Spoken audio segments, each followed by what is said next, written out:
Të shënë marrëmëzjarë janë regjistruar para ditën e së mërkurës në zonën e Shëngjinit në Lezhë. Një person mbeti i plagosur. Ai është identifikuar si 29-vjeçari Kristian Gjoni. Policia njofton se ngjarja u shënua rreth orës 10:45 në një kompleks në Shëngjin, në rrethana ende të paqarta, ku i riu u plagos në këmbë. Sipas informacioneve paraprake, një sherr ka nisur mes disa të rinjve dhe menaxherit të lokalit, që më pas ka agravuar deri në përdorimin e armës së zjarrit. Policia ka identifikuar 2 persona të dyshuar si autor të ngjarjes dhe vijon punën për kapjen e tyre, ndërsa grupi hetimor po vijon për grumbullimin e provave për sqarimin e plotë të rrethanave të kësaj ngjarje.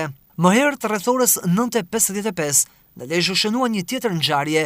Në fshatin Balldrën i Vjetër, në një terren të hapur shpërtheu një sasi e dyshuar lëndëplasëse, që fatmirësisht nuk shkaktoi dëme në njerëz dhe as dëme materiale. Menjëherë pas njoftimit në ngjarje, mbërritën shërbimet policore dhe grupi hetimor që ka nisur kryerjen e veprimeve.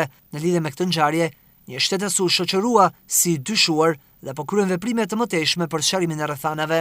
Në ndërtimin e prokurorisë vijojnë veprimet hetimore për dokumentimin ligjor të plotë të këtyre ngjarjeve dhe për vënien para përgjegjësisë të autorëve. Shpërthimi me tritol është rasti i tretë që shënohet brenda pak javësh në zonën e Balldrenit.